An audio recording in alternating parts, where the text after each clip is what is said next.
Assalamualaikum warahmatullahi wabarakatuh. Halo Bapak Ibu, perkenalkan saya Ina Wahyuning Tias dari SD Negeri Madureso, Kecamatan Dawar Belandong, Kabupaten Mojokerto, Jawa Timur. Saya ikut berpartisipasi dalam kegiatan Jambore GTK Hebat tahun 2024 sebagai GTK inovatif dengan topik pembelajaran berdiferensiasi. SDN Madureso menerapkan kurikulum Merdeka yang menekankan pada merdeka belajar dan penguatan profil pelajar Pancasila. SD Negeri Madureso adalah sebuah sekolah dasar negeri yang terletak di daerah perbatasan wilayah Kabupaten Mojokerto dan Gresik. Peserta didik SD Negeri Madureso tidak hanya berasal dari desa Madureso. Peserta didik ada juga yang berasal dari luar desa. Keberagaman peserta didik ini membuat SD Negeri Madureso harus mampu memfasilitasi kebutuhan belajar peserta didik yang berbeda-beda berdasarkan latar belakang mereka dan dikombinasikan dengan kearifan lokal yang ada di desa Madureso. Kebutuhan belajar peserta didik SD Negeri Madureso sangat beragam, meliputi kesiapan belajar, minat belajar, dan profil belajar siswa. Berdasarkan hal tersebut, saya mencoba menerapkan pembelajaran berdiferensiasi agar semua kebutuhan peserta didik terpenuhi. Pembelajaran berdiferensiasi adalah pembelajaran yang berpusat pada siswa, di mana guru menyesuaikan materi dan aktivitas pembelajaran dengan kebutuhan belajar setiap siswa.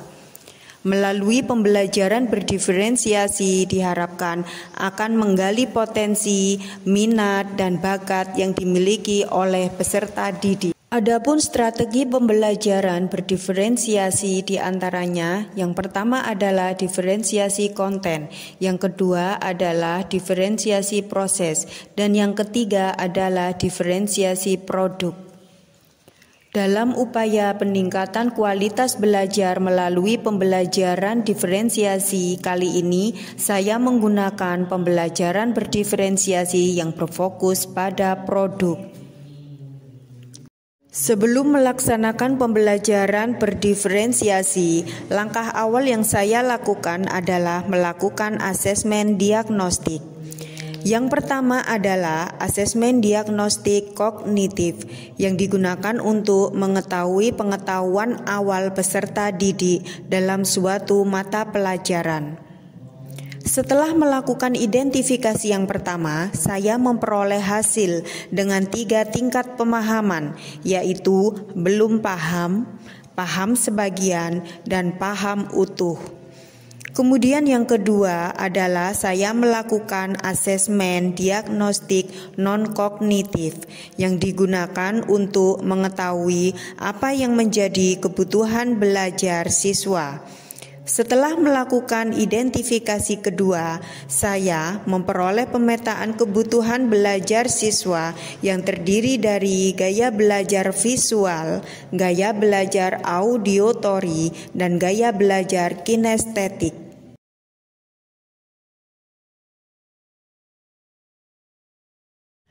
Dalam perjalanan saya menerapkan pembelajaran berdiferensiasi, saya berkolaborasi dengan kepala sekolah dan rekan sejawat.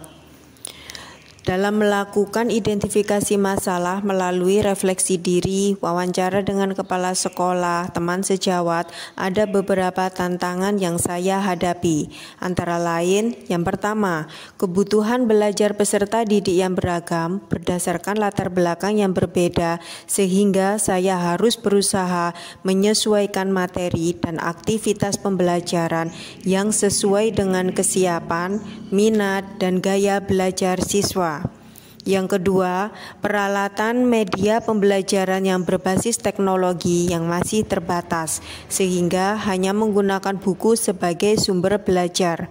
Yang ketiga, pembelajaran yang masih berpusat pada guru, monoton, sehingga membuat siswa bosan dan kurang memenuhi kebutuhan belajar siswa.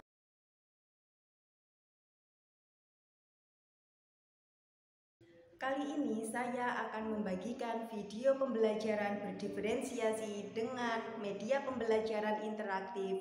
Selamat menyaksikan. Gerak. Gerak masuk.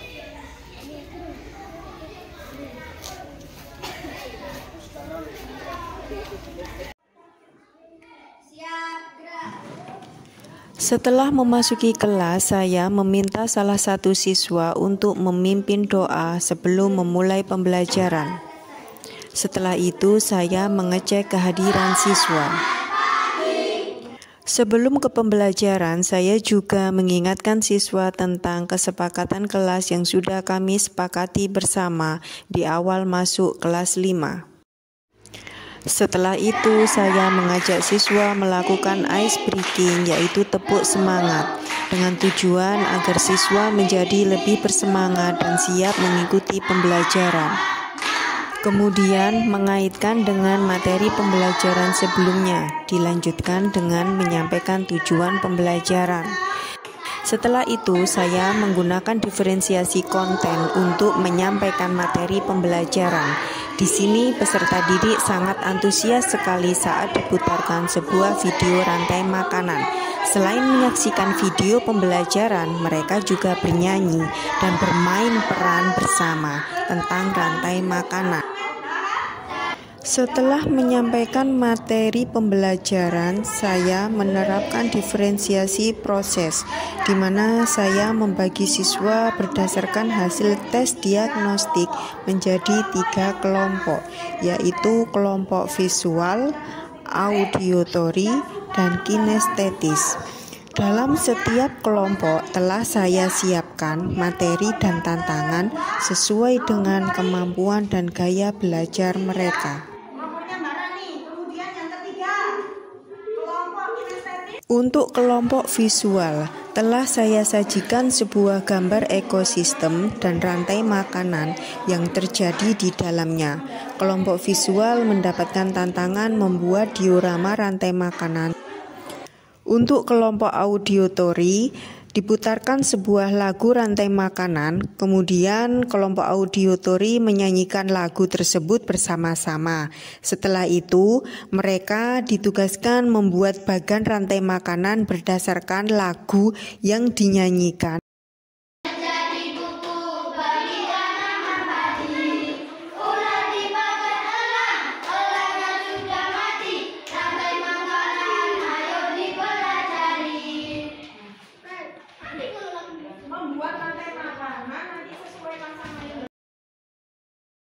Untuk kelompok kinestetis, mereka diberikan tantangan bermain peran sebagai komponen-komponen yang ada dalam rantai makanan, di antaranya yaitu sebagai produsen, konsumen, dan pengurai. Setelah melaksanakan diferensiasi proses, saya melanjutkan dengan diferensiasi produk, di mana siswa secara bergantian mempresentasikan hasil kerja kelompoknya. Dalam diferensiasi produk ini, para siswa menyajikan produk yang berbeda-beda sesuai dengan gaya belajar mereka. Refleksi pembelajaran berdiferensiasi yang dilakukan di kelas mendapatkan umpan balik yang baik dari para siswa yang ada di kelas. Hasil asesmen sumatif mata pelajaran IPAS materi rantai makanan di kelas 5 mendapatkan nilai yang baik, mencapai di atas KKM 75. Sebanyak 5 siswa mendapatkan nilai 75, 4 siswa mendapatkan nilai 100, dan 8 siswa mendapatkan nilai mulai dari 76 sampai 90.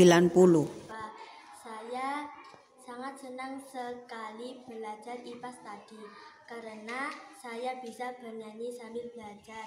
Terima kasih. Pelajaran yang diajarkan oleh Bu Ina tadi sangat menyenangkan. Saya dapat membuat diorama rantai makanan dengan indah, dan saya menjadi paham tentang rantai makanan.